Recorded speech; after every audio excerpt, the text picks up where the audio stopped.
Hey everybody. So this story recently broke and I wanted to kind of go over it with you guys and then talk about what I think that a sane person would take away from this story and then what a crazy person would take away from this story because most people are unfortunately being the latter and they are taking the crazy weird approach to this story. So Russia secretly offers Afghan militants bounties to kill US troops. And so basically what this story goes on to say is that a few months ago, it was discovered by U.S. intelligence that Russia had offered different militant groups that are linked to the Taliban. They'd offered them a certain amount of bounty to kill U.S. troops in Afghanistan, and this recently broke. And the reason why it's a news story is that Donald Trump apparently in his administration knew about it for some time, and they have yet to do anything about it. And so what crazy people's reaction to this story is that, oh, why is Donald Trump not like, going to war with Russia over this? Why is he not being hawkish towards Russia over this? The Donald Trump is just bowing down to Russia. Joy Reid, a prominent Democratic talking person, prominent pundit, she said, "Oh, this is an example of like Donald Trump kneeling to Putin," and it's just I just hate the fact that the opposition party in this country, the party that is against, the opposing party to the presidency, wants Trump to be more hawkish towards Russia. This is an incredibly war-oriented administration, the Trump administration, and they want him to be even more hawkish, more antagonistic towards Russia, and it just shows such a broken system where there are no prominent anti-war voices. I mean, Bernie Sanders, he's great anti-war voice. It's hardly his main issue. I haven't really seen him speak out about this very much. There's Tulsi Gabbard kind of had the facade of being a anti-war. A lot of people apparently digging deeper into some of her beliefs. A lot less anti-war than she kind of espoused, but still, that's beside the point.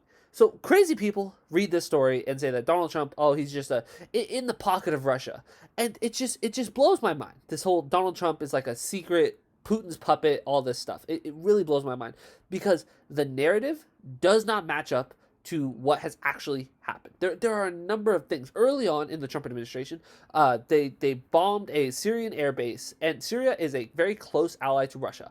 Why would Putin's puppet do that? Why would they do that? It was an antagonistic move towards Russia. The U.S. Russia, we have like basically a proxy war going on in Syria. And that bombing of that airbase was an escalation of that. There has been increase in NATO troops on the Ukraine's border, and Russia's got this like weird invasion thing going on with Ukraine that I won't get into right here. But like the building up of NATO troops, which is something that's orchestrated by the U.S., which is an antagonistic move towards Russia. There was the ExxonMobil had a deal that they were going to do with Russia. This was back in I want to say it was in 2017 or 2018, and they didn't. They ended up not doing the deal. This is a giant deal, multi-million-dollar deal. They ended up not doing it because of sanctions the U.S. has on Russia.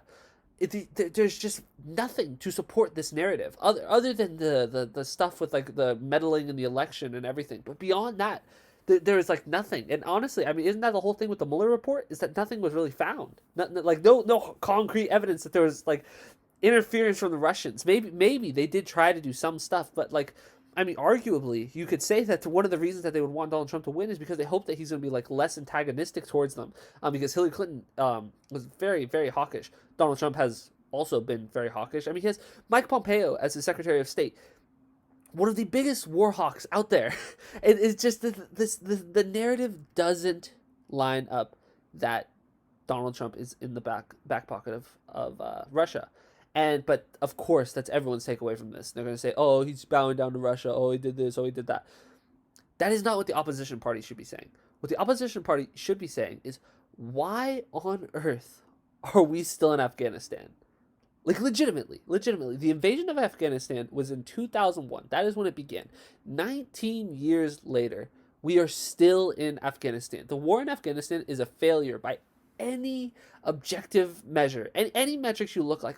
Thousands of civilians we killed, which $2 trillion by some estimates on how much was spent in Afghanistan. I believe upwards of three trillion if you include the Iraq War. Just money wasted. We're still there 19 years later with no like coherent exit plan, and instead of people questioning why the heck are we there, because that's the reasonable thing. Oh, there's because there's not a bounty on just U.S. troops in general. It's a bounty on U.S. troops in Afghanistan. Let's get out of Afghanistan. We can't. The Taliban militia groups, they can't do anything to U.S. troops if we're not in Afghanistan. We don't need to be in Afghanistan. We should get out of Afghanistan. We are doing more harm than good in Afghanistan. We are making enemies of the United States when we're in Afghanistan, and we do these drone strikes, and we kill people there. We kill innocent people there, and then you radicalize more people. It's a disaster. We need to get out of Afghanistan, and it's just so crazy to me that there are no prominent voices that are saying like, oh, that this is the adequate solution. Instead, they're just all this hawkish warmongering with Russia, everything. It's crazy. It's like we're in the Cold War.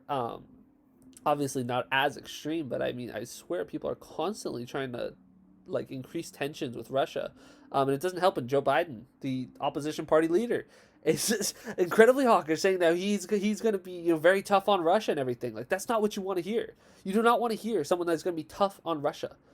It doesn't go well if we start escalating with Russia. Like, do I think that like we could beat Russia in some sort of like in a war? Yeah, we could. Would millions of people die? Innocent people die? Yeah.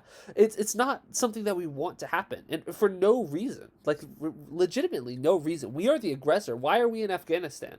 It's a sovereign nation that we invaded.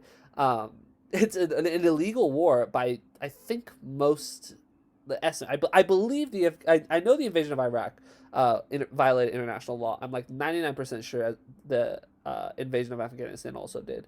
And so it's just crazy to me that people will see something like this and say, oh, Trump should do more towards Russia.